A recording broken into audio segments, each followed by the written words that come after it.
All right, back again. Another episode, Betting Weekly, Tennis Live. Mitch, Michals, Dustin, Fox, all on the Bet Rivers Network. Download the app, make all your tennis bets with Bet Rivers. And if you haven't already, follow our social channels, the X account, the Instagram, and YouTube, all at Because We Win.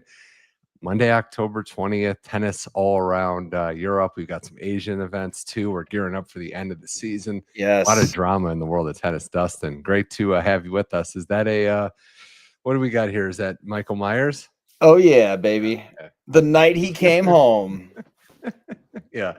There's a couple tennis players that are still on their like 9th and 10th lives. You got to kill the heart was what I learned from those movies as a kid. But no, it's exciting to have this time of year, especially given what we saw. The races for the finals are heating up, and we've got a couple banger matchups on slate as we gear up for Basel and Switzerland, Tokyo, the Flash 500 for the women, so Vienna. So it's a good tennis time, some indoor action in Europe.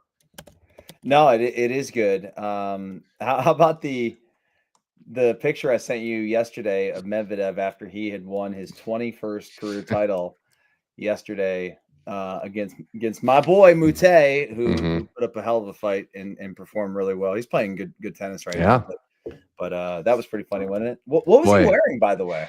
I don't know. I don't want to speculate. Thing? Yeah, they have. I'm big pro tennis trophy ceremonies that involve costumes. I know they like to put the sombrero on in Mexico, but I think it's good. First title for Medvedev in 29 months, which was Rome. So he hadn't won since clay. So it's been even longer since he had a hardcourt title. This hardcourt specialist. Thought that was really cool, dedicating the title to his daughter, finding something. Moutet, it's tough though, right? Still doesn't have a title in his career. It got close. He's been a couple third set tight ones, but Medvedev just wore him down, which he so often does.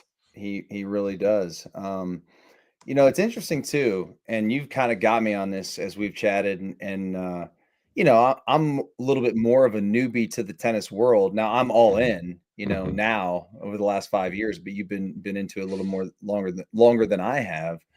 And so I'm learning a lot from you. And one thing that I learned from you is that this time of year, we got the tap tapioca going on in a lot of these matches. And for the folks who don't know what the tapioca is, it's the little tap outs because it's late in the year.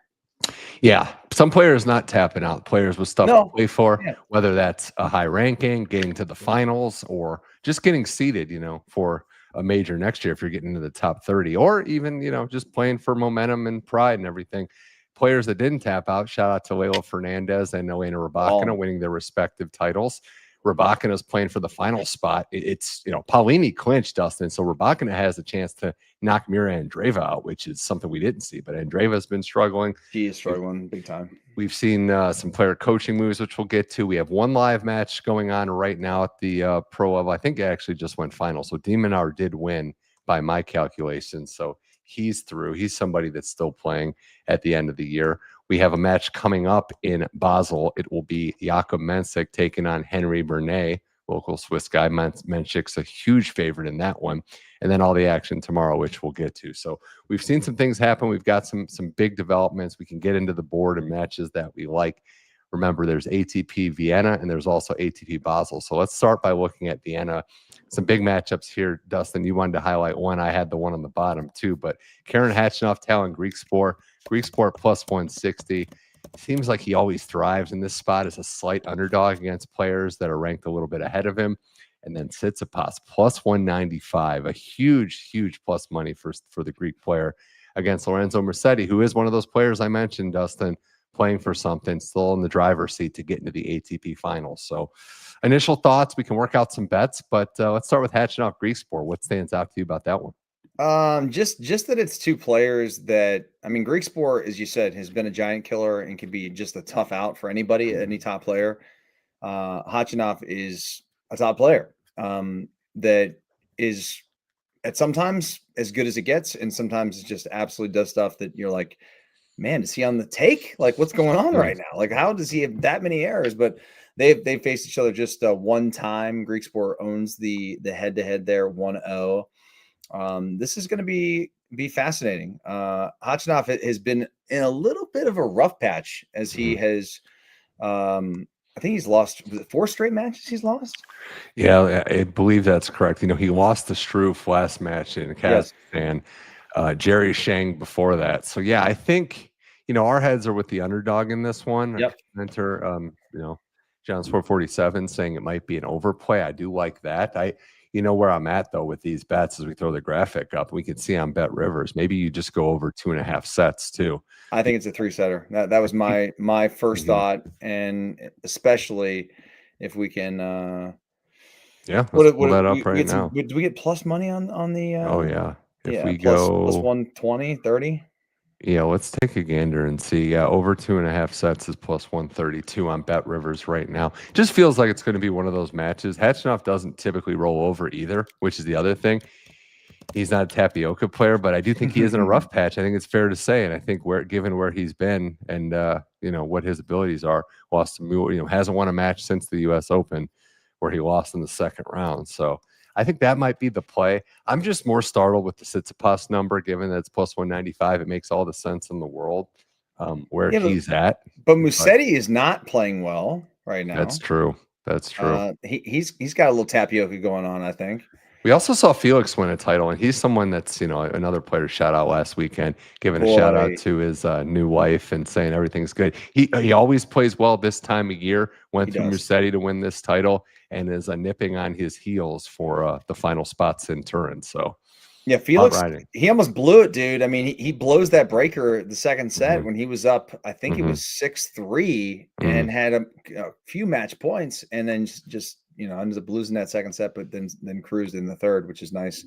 Lehechka's a tough out, man. He is. I saw him play live in New York City this year against Manarino, and it's just fun to watch the level of those dudes, man. They just get after it. He's a slow court king too. Like he likes it slow hard court. Lehechka typically shines. I don't know if there's a way to bet. It's hard to be like, oh, I like Tsitsipas here because given everything that's happened, but I can't hate value. So is there a way? He didn't play in Shanghai. We hadn't seen him really since the U.S. Open where he lost to Altmaier from 2 sets to 1 up. So I don't know if there's a play in this one, but these two together, I don't know what their head-to-head is. I'm gonna 5-2. Tsitsipas leads 5-2. That's part of it, though, right? There's a mental side of things too. So maybe there's a game. They played on clay most of these times Yeah. that they've had matchups on the head-to-head matchups. It's been mostly on clay. Yeah. I mean, Tsitsipas at plus 195. What time is that match? Is that an evening match tonight, or is that in the morning?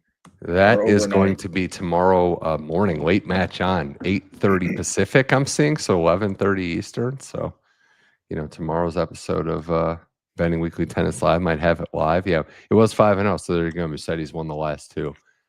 The surface thing's tough because we know both these guys really, but especially Tsitsipas is a completely different player on clay. So that's another one to kind of consider. As we mosey along here, we're gonna work out a daily double, rest assured, on this show. We're just talking it out as we normally do, but I think there's just a lot of interesting angles to the tennis. And as we dip around to Basel, which was known as the Roger Federer tournament, given that he played there, is from there, was able to win it a bunch of times. And you look at some of the matchups, this one stood out to me. We got the American versus the Canadian, Marcos Giron taking on Denis Shapovalov. Shapovalov's been showing some signs, but in this spot again, you talk about value and where we're at.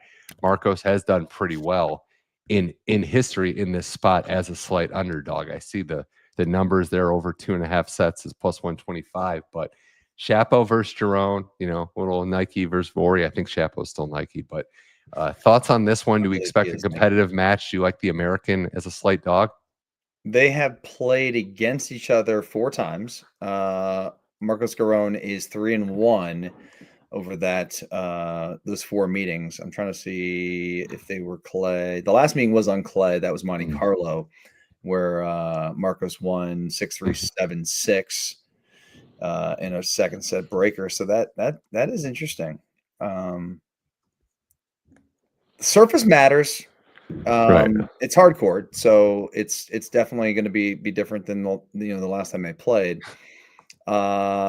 I like Giron, and I'm biased though, man. It's hard. And the other thing that to me, I just have a hard time like betting on players like this for some reason. And Musetti's kind of the same way at times, and so is Tsitsipas, the one-handed backhand guys. I don't like it. I know. I might push back a little. I think I like Shapo in this spot, given that Giron hasn't played particularly well. I don't like him to cover any spread. I think if I do anything, it would just be a money line at 155. Maybe a parlay, maybe, find someone else to match it with. My issue is Giron just hasn't had the form. As much as I like him, it hasn't been well.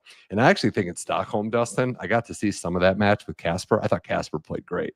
Like, Shapovalov has matches where he loses, where you're like, what's going on? The errors are spraying. I'm with you there. I thought Casper, we saw it. Who did he beat in the final? I'm drawing a blank. Where was it Humbert? I think Humbert is like, sorry. He beat Hugo, yeah. Yeah, and Humbert's like, it wasn't my fault for a short match. Casper just outplayed me. So that was, Dude, Casper played great in this tournament. Yeah. I had Korda against him in, was it the semis or the quarters? I forget. Either way, that match was good. Yeah, it was, and that was another match. one, right? Where Korda we want him to win those matches as an American. Selfishly, that wasn't a choke job. That was Casper just grinding. No, he took it to him. His return game was really strong, and I mean, he only had the one break of serve in the third set, and he just couldn't. And talking about Korda, couldn't just get back. And he's a great returner too, and he's been returning well. Yeah. So that was unfortunate for the American, but Casper, just like every other tennis player, they go in spurts. But he's playing well right now. He's seeing the ball well. He's serving really well, dude. Like, that's something that can be hit or miss for him. Only set he lost too was that Korda set. So in the whole tournament. So I'm with you there. I think it's fascinating. Maybe it's a live bet play. We like to say get on Bet Rivers tomorrow and see where we're at. I think that match is another one. Let's take a look. Actually, yeah, 9:30 Eastern time. So get up, have some coffee, watch that match, and maybe lives the play. WTA action in Tokyo, another area to talk to. 500 event. A lot riding on it, end of the year. I wanted to go over some futures as well, but we have some big matchups coming up. Speaking on the Greek theme, we have Leylah Fernandez, who won that title last week, -215, Maria Sakkari. There you see the odds. There you see everything in your favor if you want to back either player. It's a tough one for me personally, Dustin, because it puts a theory into test, and that's right off the title. What's Leylah going to have in the tank? Because on form, on surface, you understand why it's priced. Leylah's just a better player right now. But I do wonder, is this the heat check? Are we going to keep this going? Or will there be a fatigue factor, a reset factor that gives Sakkari an opening to make this competitive? Tough one. You're the women's master. I always say that about you. But in terms of Leylah, I don't know her history. I watched her play probably more this weekend in this past week than I've watched her play in her entire career, just because I was just cashing money because she was like just on fire, and it was fun. She does that though. Like, she's that kind of player where she gets, I mean, the US Open's the famous example, but she is that kind of player where she'll heat up and then just be unbeatable. Now, Maria has a 3-1 head-to-head on her in their matchups. So I do think that's going to kind of play a factor. But what was the last time they played? It was China, where Leylah beat her 6-2, 6-love, less than a month ago. So if you talk about the most recent matchup, that's where Leylah got it. But Maria's in a different part of her career, Dustin. Like, she had to qualify to get into the main draw here. That's how far the rankings have fallen. So I think if there's an opening, Leylah's the type of player where you probably want to catch her early, catch her off of a tournament maybe, but I don't know. She just played this, 2 days ago and won and just tore it up. And so, I mean, she's a momentum player, Leylah is, and she is, because she needs to have that consistency in her game. And it's been firing on all cylinders, at least the last couple of weeks. I think this is going to be interesting. You said it with Sakkari. I mean, she's at a different point in her career where, she's 3-0. Excuse me. Yes, was 3-0 against her. And I don't know, man. Just the last time they played a month ago, she won 2 games.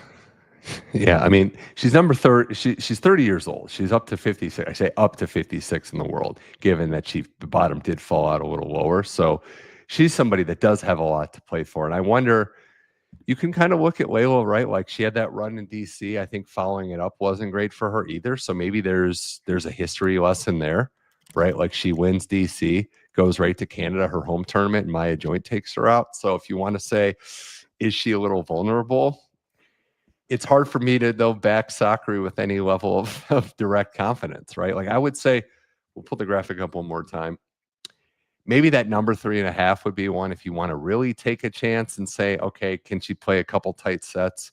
I would still trust Leylah in a tight match to figure it out and win. But yeah, I don't know. I mean, it's hard to back Sakkari. I do think the fatigue factor is the only thing, right? Like Leylah. Yeah. The one thing that jumps out at me, just kind of looking at some stats, just breaking it down. They're both, serving at about the same clip. It's right. First serve 63% from Maria, Leylah's at 62. But the return game is where there's a stark difference in terms of winning points. And Maria's winning first serve return, she's winning 34%, and Leylah's winning 41% of those points.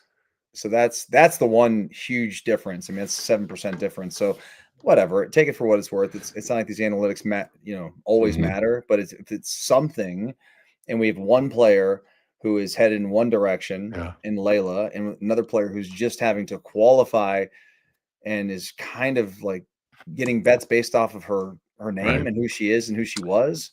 I don't know, man. I wouldn't touch Sakkari. Could very well be. Just want to also point out before we move on, Leylah winning that title in Japan, beating Valentova. Keep an eye on her, Dustin. That's a name to watch. 18-year-old Czech. Oh, I know. Qualified. And even in that match, right, gets bageled in the first set, turns it into a competitive match. So that's one I think we will be saying her name. That's on my list of players. I watched her against the Romanian. Was it Christian? Yeah. To before the Leylah match, and I had the Romanian on the first set, and then I fell asleep and woke up to the L, which kind of sucked. But anyway, I was impressed with her game. To your point, it's somebody that I'd never seen play before, but I thought she was strong. I really liked her demeanor on the court. Like you got to bet against somebody to understand the player. It's something about it. It really respect, it takes you inside, like what it's like to play against them, because you are playing against them, even though you wager on the other player, and then you start to notice things. You're like, oh, okay, this person's not even fazed by this. I mean, their demeanor's good. They're really strong at XYZ. Like that's when you really understand it, and I think she's got personality too. Yeah, for sure. And that's going to help her. If she starts winning matches, I think the fans will really take to her. So we'll see. Best of luck to her. Betting Weekly Tennis Live rolls along here. Mitch, Michals, Dustin, Fox, all part of the Bet Rivers Network. We've got action in Japan for the women. Men are in Basel and Vienna. End of the year 2025 season. We're winding down. How about this all-Canadian affair that we've got coming up? Victoria Mboko taking on Bianca Andreescu in Japan. And there is that line, a fascinating one with Andreescu minus 136, the elder stateswoman, so to speak, against Victoria Mboko, the Canada Open champ this year, who is plus 110, razor thin on the spread, over under 21.5. All right, Dustin, initial thoughts, because this is two fiery, interesting characters and two players at different points in their career. Mboko, a slight dog, but has not won a match since that Canada run. So we'll see if she can get back on track against her countrywoman. Andreescu, sorry. Can you hear me? Sorry. Andreescu is the veteran. She is, the one who's been here. She's got the experience. However, Mboko is the young star, up and coming. I'm sure she watched Andreescu growing up, right? That's just crazy. Andreescu's 25, but I get what you're saying. You know what I'm saying? But she's 18, dude. I know. 7 years. Think about that. Like, I don't know. I'm thinking about players that when I got to the league in the NFL, who were in their 30s when I was 23, 24. Those guys were playing when I was, I don't know, just look at when I was in high school. I was 14. They were seniors in college. So whatever. The point is, I guarantee you, when she was a junior, she's watching Andreescu and be like, man, this is girls, carrying the flag for Canada, Yeah. That US Open run, she was about 12, 13, 12, I think. So it's true. I think the line's interesting. I think Mboku's recent form reflects that, but also Andreescu, who battles a lot of injuries and hasn't really been lighting up the world either, being a favorite scares me. I do like Mboko to get back on track here. I think you've got real value at plus money in this matchup. I think Andreescu, as the matches go on, there could always be an issue with that too. Yeah, I like the money line play of Mboko, but I don't know. Is there a better way to bet this if you're like me, Dustin, and you like Victoria in this one? I think you watch the first couple of service games and see if Andreescu's serve is on, and if it is, because her serve when it's really good, it's cooking at like 70% first serve. Then I would take the over and think it's going to be maybe a 3-setter or something along those lines. I just don't know that I trust Andreescu in this spot. That's one that I'm circling because I'm not entirely sure she's worthy of being a minus 136 favorite. She's 10-10 on the year. Mm-hmm. Yeah. And I know in Mboko it hasn't been great. I think there's been a reset given, how her life changed, but I like that she's playing through it. She's not tapping out. She's still going. I think this could be a spot for her to get some momentum. This is a 500 level event, good competition. I think getting right back into it will help her. So I'm going. Yeah, I feel like the young bull always beats the old bull, or not always, but I like the young player in these matchups in general. Well, and the other thing too, I mean, again, she's 25 or 26. It's like she's not Djokovic at 37, right? Yeah. I was gonna say, like, her fitness can be a concern, but I guess it kind of is. It can be a concern. You got an 18-year-old against a 25-year-old who's been playing professional tennis her whole life, versus somebody who just got on tour. It could be something to keep an eye on. But this will be a late night match tonight, 10:30 Eastern time ish. So stay up late if you want to watch this one. I got a couple of good nuggets for you here. All right. This is just doing some analytical research here. Mboku's error rate rises significantly after 7+ shot rallies. Do you think Andreescu can hang in there and just keep making her hit another ball? Yeah. It's favoring Andreescu. She's dealt with so many injuries. Like, she's been banged up a while. I think there's a lot of stop starts with Andreescu. Maybe over games is a play that we look at too, because I think this could be topsy-turvy. We saw it even in Mboku's run to the title, where there was a lot of momentum changes. Her serve when it's on, though, is good, though. I like Mboku's serve if she's thumping it in. But it has gone away from her at times. So, yeah, all right. We'll have to consider another one of those statement wins, though, if she could get it done, because she's already got who did she took out Coco, right? She took out Coco. She took out Osaka. She was collecting scalps in Canada. It was good. She tore it up. All right. Let's look at, we got our great producers, Troy and John, added the Tokyo futures in here. So we can actually look at what the future market looks like. Just give some thoughts here. Outright. There you see Rybakina at the top. Rybakina is playing for something. So she is needing, I think, to get to the semis is what I've saw, and she gets to the final. So she needs to win a bunch of matches. We'll see where it goes from there. Muhova, who beat Vondrousova today, a rematch of last week, and Vondrousova unfortunately had to retire. That was deep into that match. So you see her, Alexandrova, the finalist against Rybakina. Bencic, I think, pulled out. So I think she's actually out of the tournament. I think that I did see that she withdrew. Or no, she isn't, my bad. So they switched the draw around. That was originally supposed to be Bencic and Andreescu. So she's in the tournament, just a different section. So maybe opening up for her. Linda Noskova, Diana Schneider, Kalinskaya Lees, Leylah Fernandez on the other side. There's a lot of big names in this tournament, Dustin. I'm just wondering if you see any value on this board or any players you want to talk about. Pop it up one more time there so I can just dial in on a couple of those. I like the long shots, Kessler, big 3-set win last night. I watched it. Yeah, it was nice. Well, if you're looking for a long shot, I mean, she gets Noskova, so that's going to be a tough one. But she's 47th in the world. I mentioned playing for something. Could maybe peep into the top 40 with a title run here. So, what about Yastremska? Plus 2,000. Big one coming up against. She's got a match I actually wanted to talk about later today. Diana Schneider. Yeah, I like her. I was going to bet on her tonight. I think she's like plus 130. All right. Yeah, I'm seeing that. I'm seeing that as well. If you look at what's going on in Tokyo. She's plus 138 on Bet Rivers right now. Like her to keep it going? Yeah. Yeah. I mean, again, at long shot, like $50. Where's Kalinskaya at in this draw? Because she always kind of makes it interesting. Kalinskaya into the round of 16. Opponent to be determined. She's plus that actually might be my value play. I know it's not as long of a shot. I mean, I always love Maya Joint, as you know, but I think Kalinskaya at 13, she does pretty well on the hard courts. And you know, you could get to a hedge situation, I think, is where I'm at with her, where I feel like she's pretty solid to make runs to. Is she the modern day like Sharapova for the young boys out there? Well, yeah, exactly. I get what you're saying. She gets to you know, she doesn't have a title to her name, which is part of it, but she's made a bunch of semis and finals. So maybe she's you a make good a player, bet and she's super marketable. And she's made the headlines for ditching Holger other reasons. Poor Holger, man. Get well soon. Get well soon, Holger. That's going to be. Was that an Achilles? But we don't know. The severity of it is still, reports are out there. You know, you would know this more than I would. Like if it's tendon related versus a full tear.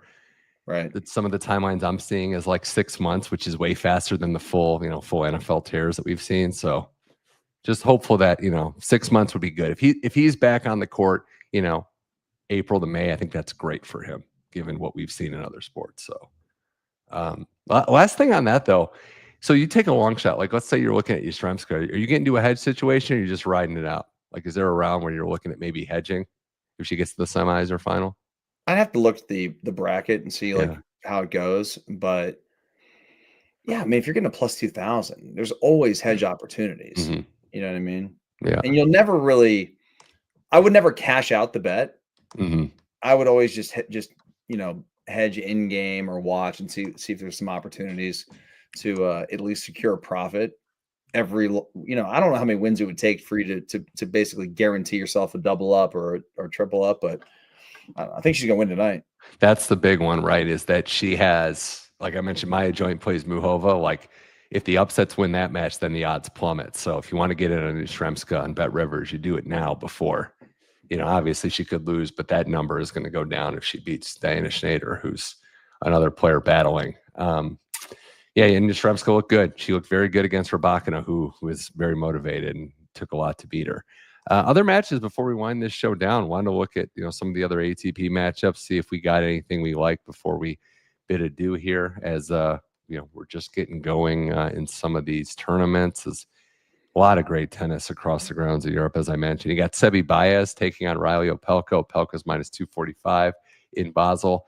How about Taylor Fritz versus Vacherot? First round matchup, right? Vacherot hasn't played since he wins Shanghai, and he gets Taylor Fritz in round one as a plus 350 underdog. He gets smoked.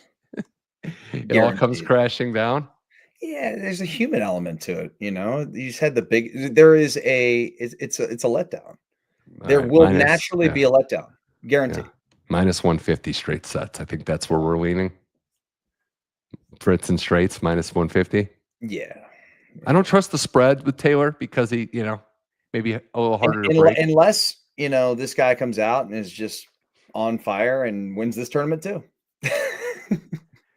Yeah. What we need to do is Fritz needs to put like a Zverev mask on Vacherot or whoever he's playing, and then he'll just never lose. If he just thinks he's playing Zverev, because he's beaten him now like 7 straight times. I know it's an exhibition in 6 King Slam, so I don't necessarily, you know, put that at the same level, but great week to be Jannik Sinner, right? Getting all that money, millions for just a couple sets. $1 million for what, 3 matches or something? How many matches 4 sets? He played 2. He played 3. Yeah, because he didn't get the bye. They gave the bye to Joker and Alcaraz. We had to play 3. So he had to work a little harder. But yeah, good work if you can get it. Those were the other matches I liked in Basel. Anything else on the board? Casper Ruud plays Quentin Halles. Bodek takes on Yuri Lehechka. So that's Basel. Elsewhere in Vienna, we mentioned the Griekspoor match. We're kind of on the underdog. Sinner will be taking the court. Sinner's playing Altmaier. And Moutet plays Dzumhur. So Moutet minus 210 against Dzumhur. Maybe an interesting spot there. We love Moutet, but coming off of the heartbreak in the final and then playing again quickly, is it an upset spot? That's an exhausting match against Medvedev. A 3-setter against Medvedev. Yeah. I mean, there's a couple of their points, dude. I mean, we're talking 20, 25 ball rallies. Mm. Yeah, insane. Good Dzumhur stuff. to win a set -157. Not the best value there. You can maybe go over games. Maybe that's the play here. Because Zoomer's been a tricky one. I thought his career, I'll be honest, Dustin, I thought his career might be long gone by now.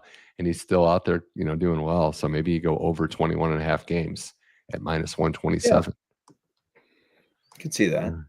Any other matchups we're looking at right now? Anything else stand out? Going back to the women. Let's see. Schneider, Yastrzemska, you like Schneider at +138. That's about. I don't like Schneider. I like Yastrzemska.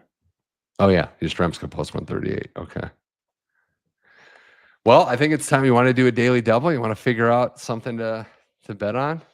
Well, I think I just talked myself into Yastrzemska. Yeah. Okay. Which is good odds, juicy odds.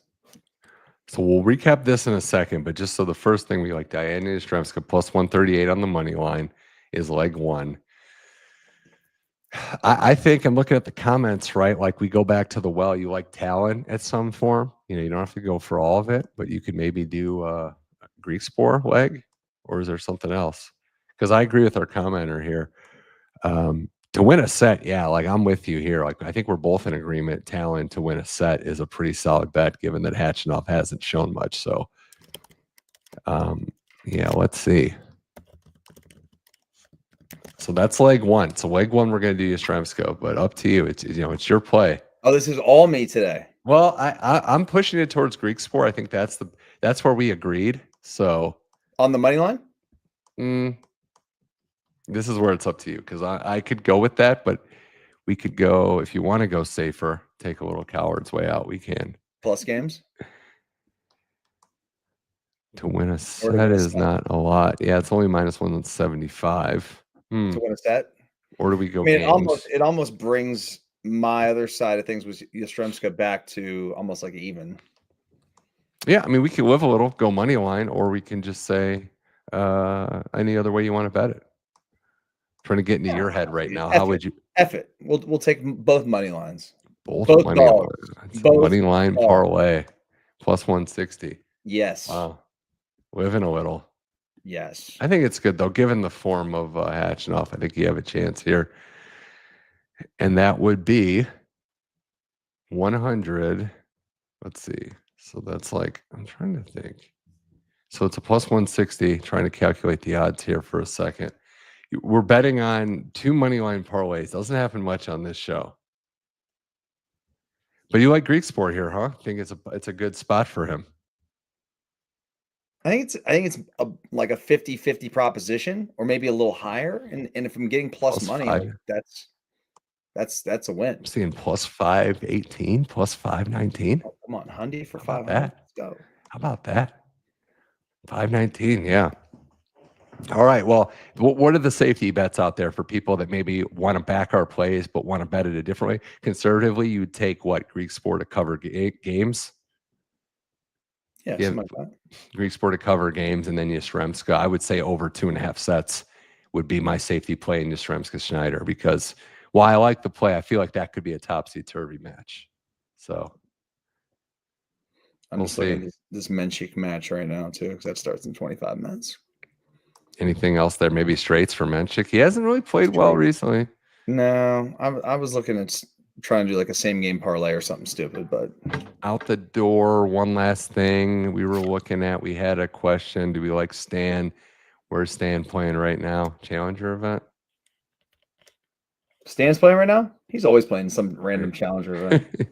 Finishing his career. He just loves season Basel. He got a wild card, excuse me. It's tomorrow, but he's got Khachanov. He always is playing a challenger and like gets big crowds at these small venues, man. But he loves tennis.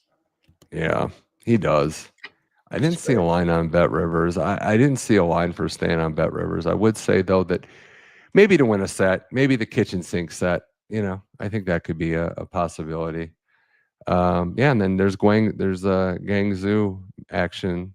Osorio Bronzetti women's tournament. So don't really have any leans on that one. We'll see how that goes. It's the 250 level event, so all the action in the 500s. But Dustin, this was fun. Anything else we want to mention before we sign off? Did you see my UAB Memphis game on Saturday? Oh, wow. Shout out to them. Was that Alex Mortenson's first win as a coach? Coach Mortenson's kid, man. It was dude, it was one of the largest FBS upsets in the modern era since 1978. It was the largest upset of a first-time head coach ever. Yeah, I don't understand. 24-point dogs. Tennis doesn't really have the college football like dead cat or dead coach bounce, right? You saw Penn State win over Iowa. Oh, yeah. UCLA's been winning games. It seems like, tennis players fire coaches. They don't just start winning immediately.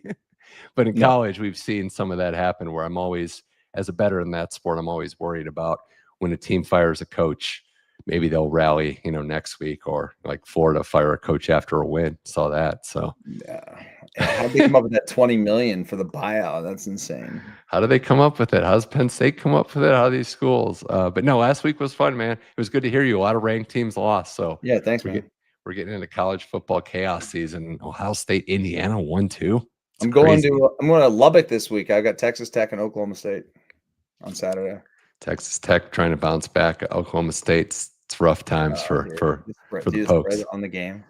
Well, Dustin, this was a blast, man. And right in that game, by the way. Oh, wow. Yeah.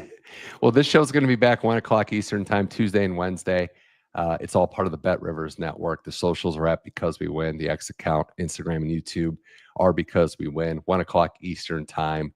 Make sure you download the app, get in on the action, and go to bettingweeklystudios.com for the newsletter as well. So we've got a lot of great stuff, including the Daily Double on this show, Griekspoor, Yastrzemska money line winners plus 519 if you follow our Daily Double. So, Dustin, a pleasure, man. This was fun. You too, man. You got to feel better, though. That shoulder, man. Take care of that shoulder.